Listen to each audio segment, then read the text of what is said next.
All right. Hello, everyone. Good morning once again, and welcome to the AWS user group Douala meetup on Introduction to Serverless. For those who don't know me, my name is Fon Nkwenti. I'm a co-organizer for the AWS user group. So before we begin the presentation for today, let me just explain to you guys how you can participate in the meetup. So our structure is pretty simple, right? The first thing that we're going to do is, of course, the presentation.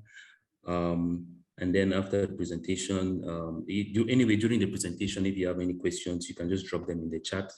And at the end of the presentation, the speaker is going to answer your questions.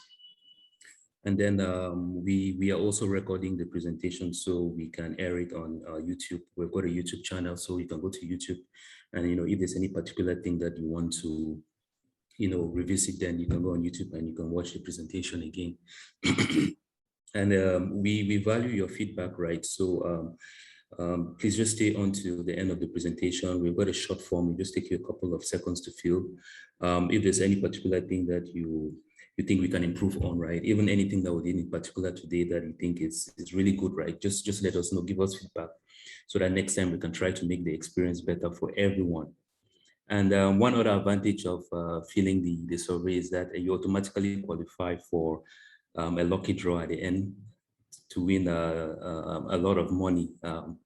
Let me not say a lot of money anyway, but you win $25 worth of AWS credit.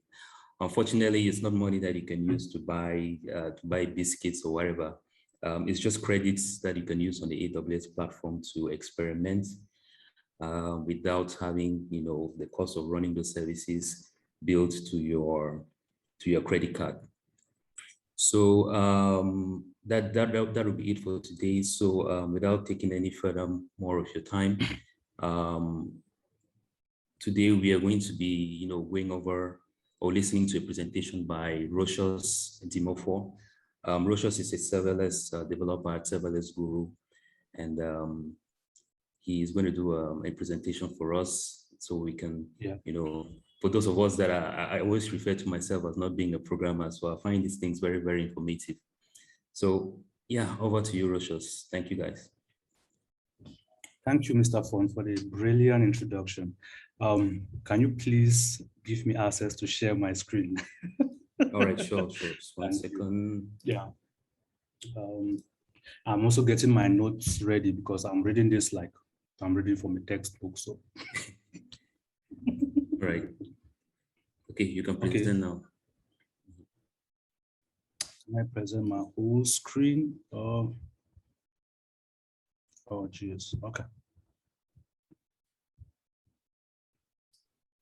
Share.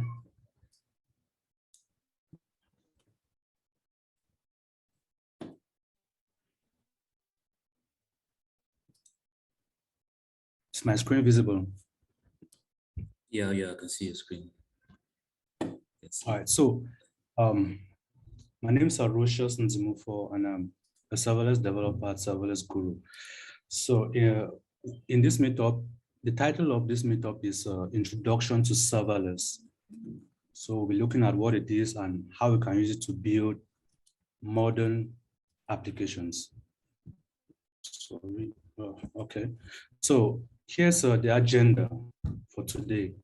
So we'll start by looking at an introduction, and then we'll dive into what monolithic architectures are, and then we'll look at what serverless is, how we can use it to build modern applications.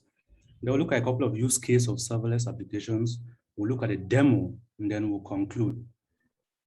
So about me, like I said before, my name's Rosius Ndimofor. I work at Serverless Guru as a serverless developer, and here are my online credentials where you can meet, you can chat, you can ask me questions, or if you have any if you have any questions, you can ask me on Twitter, LinkedIn, or Instagram. And then I occasionally blog at fatrabbitapps.com. I talk about how to build serverless applications, like basic serverless applications, and a lot of hands-on. So it's a really practical environment where you can see what I've built, and then you can actually implement those and use it for your own projects. So let's get started with the introduction. All of us have been hearing about serverless. You know, it's a major web trend, and it has gotten a lot of developers around the world thinking and talking about it. And it has gotten even me convinced that it's the future of computing. So since this is an AWS meetup, we'll be talking about serverless technology with respect to AWS. So let's look at a comparison between building an application in 2010, that's pre-serverless, and in 2021, that's post-serverless. So back in 2010, we needed about, this is just a base, this is an estimation of the price we needed to build an application back in 2010. That's about 10 million francs. You needed a team of engineers, and you needed months or even years to build and deploy that application. So now with the advent of serverless, you can build an application for a couple of thousand, about 100,000 francs. One engineer, you can actually sit in your bedroom as a sole engineer, and you spend about a couple of weeks and deploy this really scalable, cost-effective application in no time. So let's look at monolithic architectures. So in order to fully grasp the concepts of serverless technology and why we need to build modern applications, we need to first look at monolithic applications. So monolithic applications are designed to handle multiple tasks, multiple related tasks. Let's take, for example, an e-commerce application. So it might contain a web server, a load balancer, a logging mechanism, a monitoring mechanism. It contains a catalog for the product images, an ordering system, a payment system, and a shipping system. And all of these systems are actually tightly coupled with one another. So changing one of these systems will force you to change the complete architecture, the complete, you force you to change each and every service of that application. So in such a scenario, is the developer's responsibility to scale up the server when the demand is high, and also scale down the server when the demand is low. And also the server keeps running irrespective of whether there are incoming requests or not. And there's also the developer's responsibility to make sure that the server softwares are up to date, that the security softwares are up to date, the monitoring and logging mechanisms are functioning properly. We have the load balancing. Yeah, sorry about that. So the load balancing also has to be working properly, and then the capacity management. So you have to make sure that everything has to be intact in such a way that the system shouldn't fail at any time. So here's the problem this causes. Firstly, it cannot be done by a small team of developers, not to talk about one. No, it'll be really challenging for a small team of developers to handle all of this. And then it takes away the complete, they call it the business logic of the application, what the developers have to concentrate to build. That they cannot be doing that because they are busy on the server, putting up load balancers, security updates, logging and maintenance, etc. So here's exactly where serverless steps in. So for me, I think serverless is the future based on what it offers. So what is serverless? So serverless is a way to build and run applications in an available and highly scalable manner without having to manage servers. So the word serverless can be a little bit misleading as a descriptor because the serverless infrastructure actually runs on servers. But here's what happens. It runs on servers, but it's not managed by you, the developer. So all the complexity of running servers are being abstracted away from the developer and are being handled by some super engineers at AWS. No, so you don't have to worry about scaling. You don't have to worry about redundancy or the overall design of your server. So here's one way to think about it. You can take your front end skills and do stuff that are only meant for back end developers. So you can actually, if you're good at JavaScript, you can actually write JavaScript functions and deploy it on the server. And then those deployed functions actually set up your server in such a way that you have back-end capabilities as if you were a back-end developer. So here's a summary of everything that, a summary of what serverless brings to the table. So the first thing is that you have no servers to provision or manage. Your server scales with usage. So as your demand increases, it scales automatically, and as it drops, it scales, it drops also automatically. And then you never get to pay for idle time. So if you don't have any traffic going through your server, you don't pay for that time. It's not like in monolithic architectures where as long as you've already bought the servers and it's set up, whether you're using it or not, you're paying for it. And then it also has built-in availability and fault tolerance. All of these are being offered out of the box without you actually moving or pushing any buttons. So you can just imagine the workload that's been taken off your shoulders by serverless. So in order to use serverless to build modern serverless applications, AWS offers 3 categories of serverless services. We have the compute layer, that's the compute category. We have the integration category, and then we have the data stores. So under the compute category, we'll be looking at AWS Lambda, which is, for me, I consider it like the serverless king. We'll look briefly at it, and then we'll also look at the API gateway under the integration layer. And then under data stores, we'll look at the Amazon Dynamo database. Bear in mind that under the compute layer, under each of these categories, there are a ton of services. But for this meetup, we'll be looking at just these 3. We're not even looking at Amazon S3 today. So let's look at the first one, the AWS Lambda, which is under the compute layer. So AWS Lambda is a serverless compute service that lets you run code without provisioning or managing any servers in a scalable, in a highly scalable way. So what it does is that it lets you write your code and then gives you a way to deploy that code on your server. And then it automatically handles load balancing and auto scaling for you.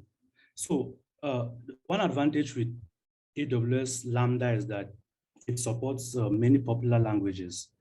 Well, AWS lets it support many popular languages like we have Node.js, we have Python, we have Go, we have Java, we have TypeScript, we have Ruby, and a lot more. And it also helps you handle failures, security, isolations, and operating system management. So all of this are being done by the Lambda. All you have to do is you write your Lambda functions in your favorite language. Once you deploy to the server, it automatically gets to work. So Let's get to the second one, the API gateway, which is under the integration layer. So the API gateway actually helps you create, publish, maintain, monitor, and secure any API at scale. So it helps you create REST APIs and WebSocket APIs that enable two-way communication in your application. And then it handles authorizations and access controls. It handles monitoring. It handles API versioning and a lot more. And then we'll look at the DynamoDB, which is under the data stores layer. So if you're used to MySQL, you'll be used to because MySQL is a relational database management system. DynamoDB is actually different. It's a NoSQL database. It's a NoSQL document database system, which is highly performant at scale. It's fully managed for you, and it can be deployed also in multiple regions. So if, let's say, for example, you have some of your users in the United States, you have some in Europe, you have some in Asia, you can deploy instances of your DynamoDB to each part of this area so that they can easily be accessed by your users in that region. So it also has in-memory caching for you, and it can handle more than 10 trillion requests per day. So it's being used by large companies such as Airbnb, Samsung, Lyft, and it's also used internally in Amazon. So now I've spoken about the three services under compute, integration, and data stores. So how do all of those come together to help you build a modern serverless application? So here's a demo. Here's an architecture of the demo we'll actually be looking at. So it's just a simple CRUD application. What I mean by CRUD is an application where you can create, read, update, and delete items from a database. So what happens here is that the mobile and the web app is actually the front end. So when they send a request, right? Let me say, for example, that request is to create a review. What happens is that it first goes through the API gateway. Bear in mind that the API gateway is there for authorization and authentication of those APIs. So it makes sure that it's the right person doing the right request.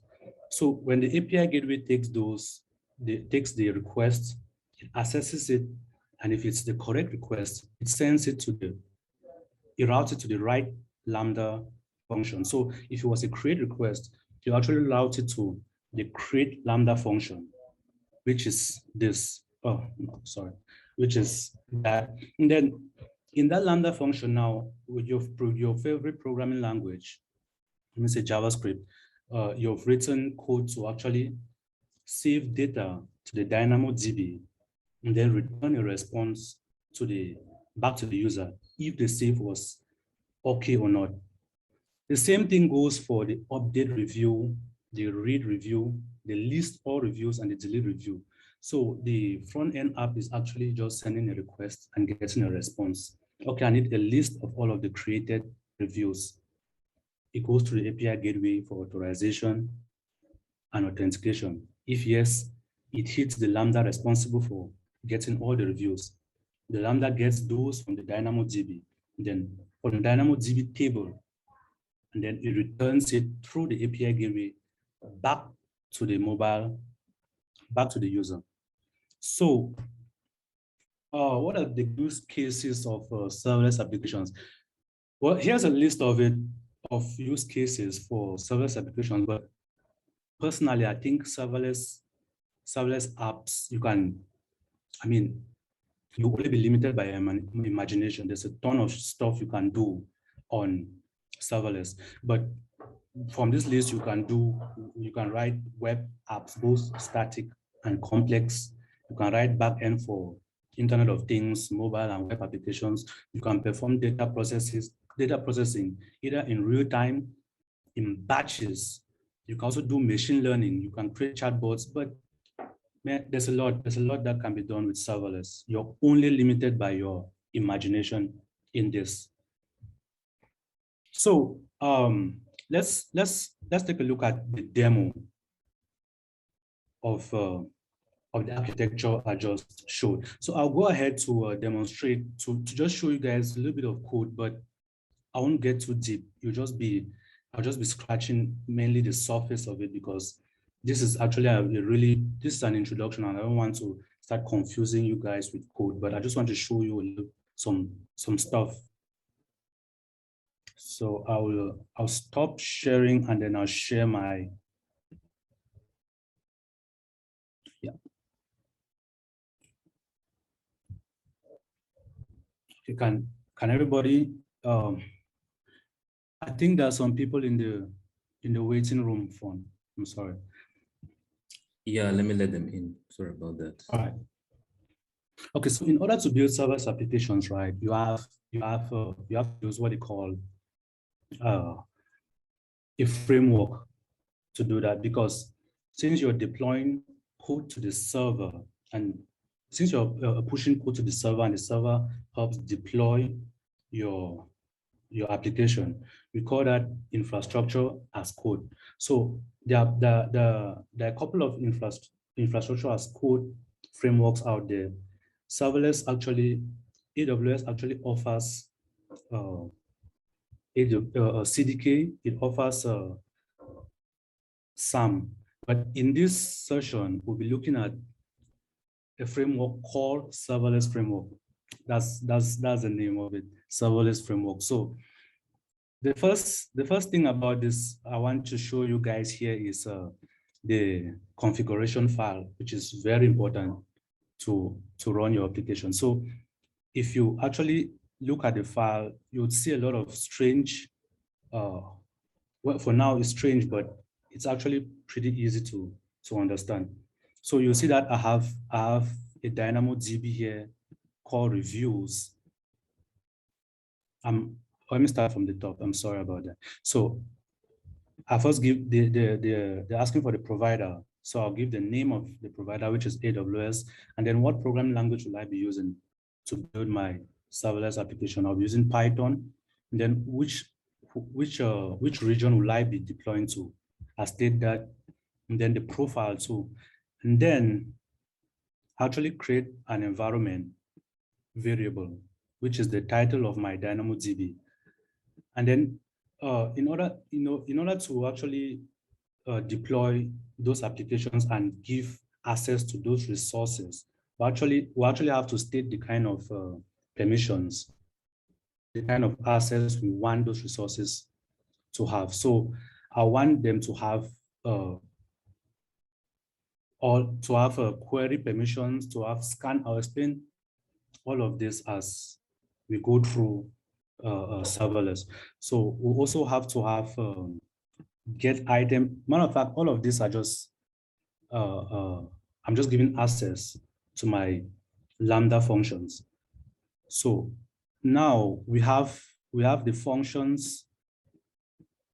We have the functions, the functions that I've created, which are the create functions. We have the list, we have the get, the update, and the delete. I will not really get too deep into this now. I just want to show you guys this infrastructure, because this is what will be deployed plus the code, and then it just does its magic behind there and gives you all the access that you need. So in this last block, we have the resources, which I define my DynamoDB, and then I state the partition and the hash key. I'll not explain any of those in this yet, but I just want you guys to know what I'll be doing. So after this, the first thing is to create my Lambda functions. So if you look at the left side of the screen, you'll see that I have 5 Lambda functions for each of the tasks which are stated above. So we have the create, the read, the list, the update, and the delete. So here, what I simply do is that I take what the user sends. So I want the user to send a review. So I take that review, I bundle it up with an ID, a create timestamp, and then I push it to my DynamoDB table. And then when that's successful, it returns a 200 status code and a response. So that's just what I do in the create Lambda function. I do something similar in the update too, and the list, the get, and the delete. So this piece of code is being hosted on GitHub, and you can check it out after this in order to fully understand if your favorite programming language is Python, you can check it out in order to fully understand what I was achieving in this sample.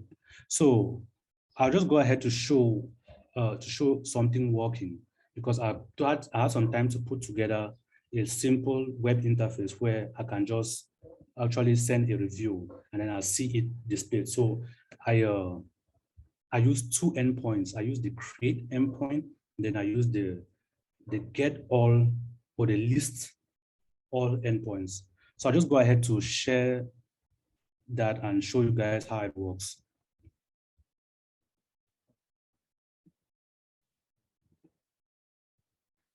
Oh, host disable participant screen sharing. Fon, can you please? Yeah, just 1 second. Sorry about that. That's okay. All right, you can go ahead.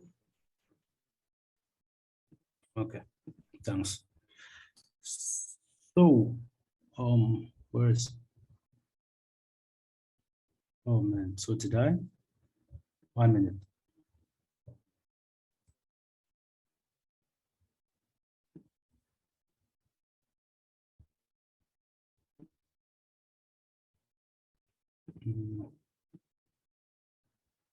Okay. Is my screen good? Yes. All right, so what I did here is that I just created a simple project with Vue JavaScript.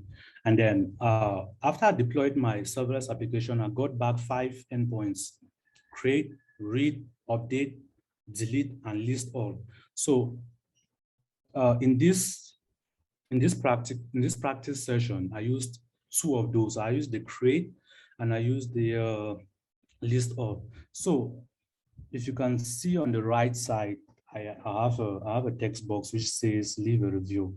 So I'll just write in something, then I'll see if the create endpoint actually works as I expected it to work, or as I wrote it to work. So I'll say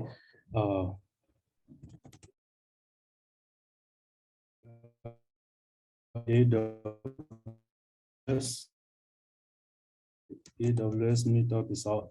Oh, yeah. AWS some. Yeah. So when I send that, I expect it to, are you serious? Okay, so it took a little bit of time because of my messed up internet connection. I'm sorry about that too. So yeah, what happens is that it has actually saved this to the back end, and then it has read it back, and displayed it for you guys. So I think with something like this, you can build a review system for maybe an e-commerce application or any kind of application that when you save to the database, you can read it and display it. Like even a social media application, when you post a picture, you actually send it and then it posts it back for you and the whole world to see. And I can still leave a lot. I can leave a lot more, like how many people showed up.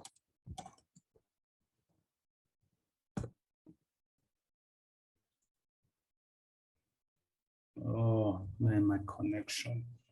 Okay. This is not nice. Oh yeah. So how many people showed up? So, well, I think it's pretty basic. It's pretty basic. I'll also leave this the link to this code pen. You can take it and add the other endpoints add functions for the other endpoints, like maybe you can click on any of these cards to maybe update this message, and make sure that you can only update a message if you're the one who initially created the message. And then you can add the delete functionality, and you can just go wild with it. But here's the foundation. Here's the bare bones of building a modern serverless application. Yeah, with AWS. So I'll go back to my slides and we'll continue from there. Mr. Fon, yeah, try now. Try now. Okay, thank you.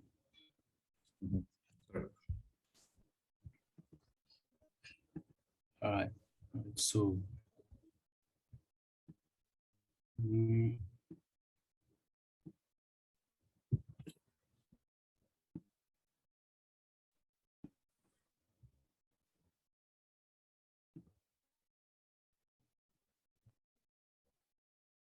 okay, so it now begs the question, where do I start? Well, you can start at the serverless application repository. So it has a lot of serverless sample serverless applications for every skill level. And you can, the nice thing about it is that you can see open source serverless projects here. You can also post your own serverless applications, and you can monetize your serverless applications on this. So I'll leave the link at the end of this talk, so you can check it out, and then you go crazy with it. Here's actually where I started. I think it has everything. Yeah, I think it does have everything. So you can check it out. And then here are the resources. Here are links to the resources. Fon will share those in the chats. So we have the Amazon serverless website, where you can read on anything, on any and everything serverless. And then we have the serverless repository, where you can check out the open source projects and monetize your projects and learn from others.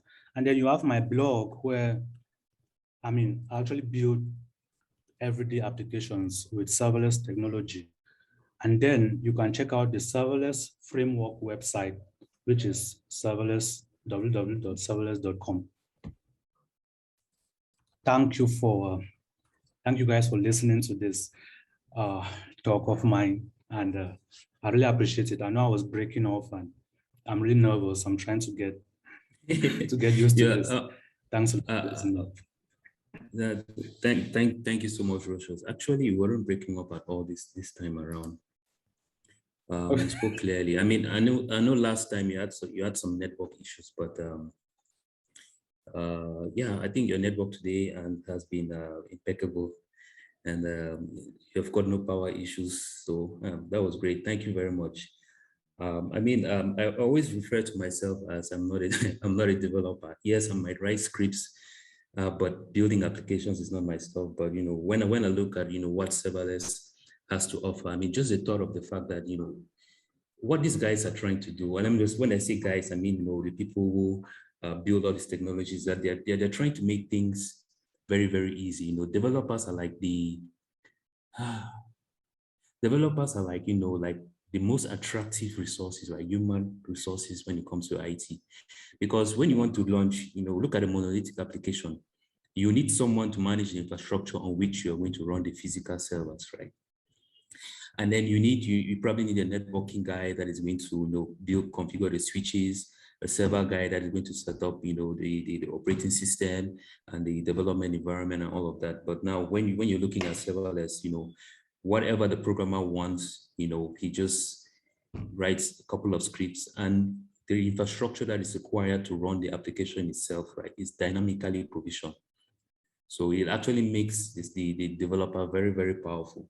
And you can build a fully functional application that is, it's very highly available, very scalable, very redundant, without having to think about should you place this amount of resources in this data center or this availability zone? Should you provision for this amount of servers? No. It just makes a single team of developers without the need for infrastructure engineers can accomplish a lot of things. So that is great, Rosius. So I think we have got a couple of questions. Let me see. I think we've got one question regarding your presentation. Questions, man. I need a lot of questions. You guys should. So I think Sridhar. Anyway, before I read the questions, I'll just paste the link for the survey, right? We need some feedback regarding the meetup. Unfortunately, some people were stuck in the waiting room. But while you were presenting, Rosius, I couldn't see the people that were stuck in the waiting room. Because I was doing the presentation, man. Down. Yeah, anyway. and then some people were using MTN's connection, and at the moment MTN is down, so some people couldn't join. There's been a lot of network issues this morning. So anyway, I just sent the link to the online form. So just take a few seconds and fill it out while we go over the questions in the chat. One other thing that you need to keep in mind is that filling out the form is going to automatically qualify you for the lucky draw to win 25 USD worth of AWS credits. So we'll be giving out the 25 US dollars worth of credits to just 2 people this time around. So while we go over the questions, please just take a few seconds and go over the questionnaire and tell us what you feel about the meetup. And also, I forgot to apologize at the beginning. We were supposed to have this meetup last week Saturday, but we had to push it to this Saturday. Unfortunately, Rosius had a personal issue that required his physical presence, so he couldn't make it. So once again, apologies for that.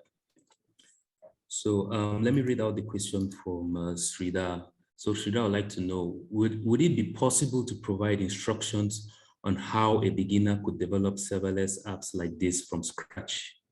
So he says, I have VS Code, AWS CLI, and CDK installed.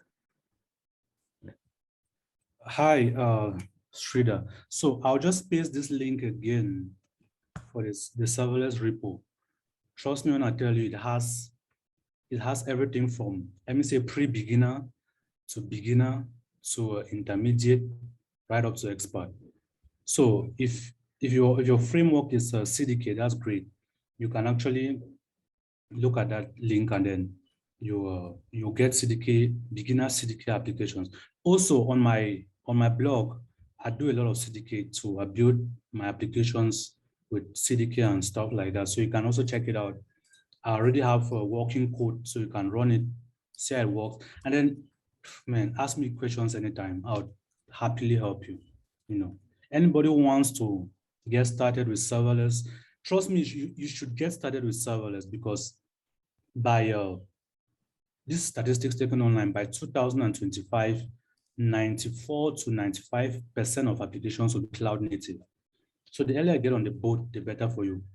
There are jobs everywhere. If your problem is a job, you'll get a job. If you want to put out your next app, your startup and be the next Mark Zuckerberg, you'll do it with serverless. And you can build an application on serverless that will span tens of millions of users without you touching the back end even once.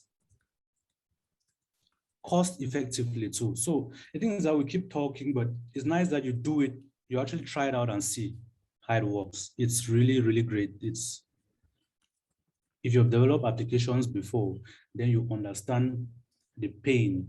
You understand the pain that serverless is actually solving, like healing. Okay. Hope that answers your question, Sridhar. So anyway, if you want to learn how to build applications from scratch, as Rosius said, you can check out this blog here. And he goes service by service, and also that AWS serverless repo. You can get a lot of interesting projects from pre-beginner, as he says, to expert. Yeah. All right, great. So we have another question from Tabo. So Tabo wants to find out So I take it you coded on your desktop. How did you deploy to AWS Lambda? By using the AWS command line interface. Yeah, you can. I don't like coding on Cloud9. You know, I like using what I'm comfortable with. A ton of people use their desktops or laptops to code, but now using the AWS command line, you can easily deploy.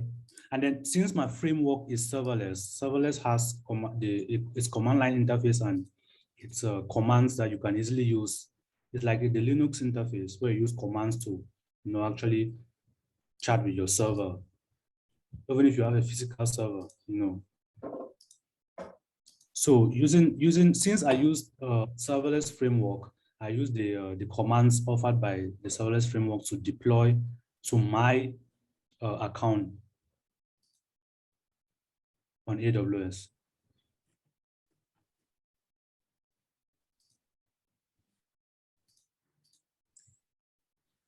Okay. Let me see. All right. So those are the CDK Any more questions? commands to get everything up and running. I have a question from Emmanuel. If I use Node.js framework like Nest.js and I decided to deploy on serverless, how about Redis and MongoDB? Okay, let me read it again. So if I use a Node.js framework like Nest.js and I decided to deploy on serverless, how about Redis and MongoDB?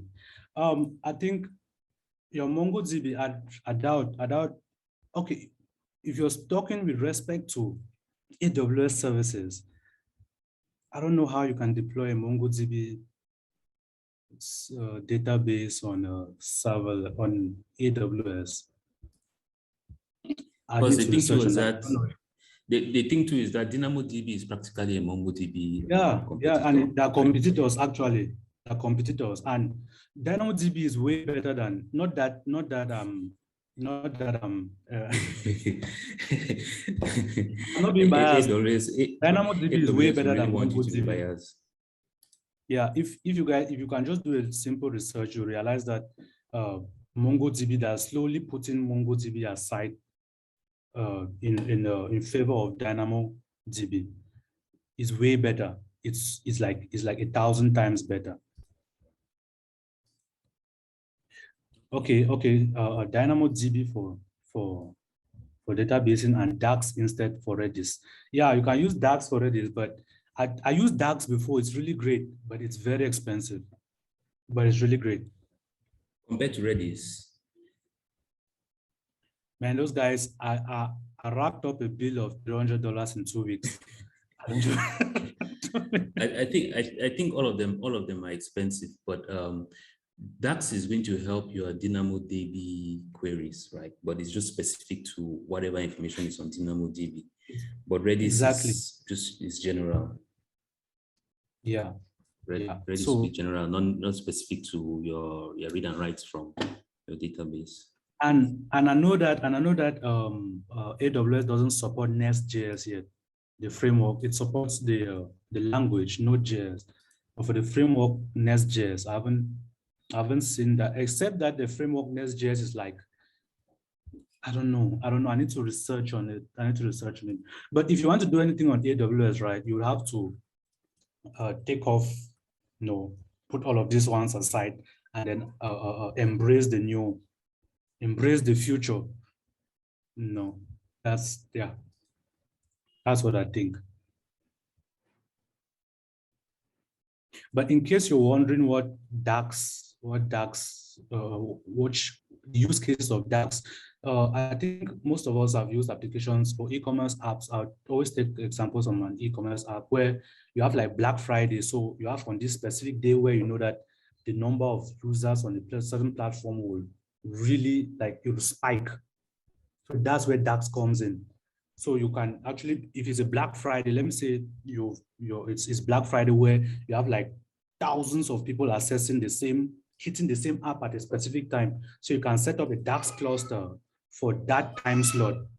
So it actually now makes sure that your resources of the DynamoDB is actually readily available for easy access just at that short time. After that, you need to shut down the cluster because it is really expensive. So it's just for some specific times. It's not to be run continuously unless I mean, you might be working. I mean, nobody knows. So it's a Facebook application where you have thousands of money users. isn't a problem. Mm-hmm. Money isn't a problem. Money isn't a problem. Yeah. Okay, thanks. Anyway, I just shared a bunch of links, right, for anyone who wants to, for the new guys, right, who want to know how to join us, right. I think if you can copy the links and check on them, the first one is our meetup, a link on meetup.com. Second one is our Twitter handle. We have also got a YouTube channel where we try to stream or to share our meetup, our recorded meetups. We've got a Slack channel, but it's not quite really active yet. I think, let me paste our WhatsApp group, right? You can join us on WhatsApp. We are more active on WhatsApp. I mean, Cameroonians are very active on WhatsApp as compared to Slack. So on WhatsApp, you can get a hold of me, you can get a hold of Rosius and other people in the community who are very resourceful. Yeah. So let me just paste our WhatsApp once again.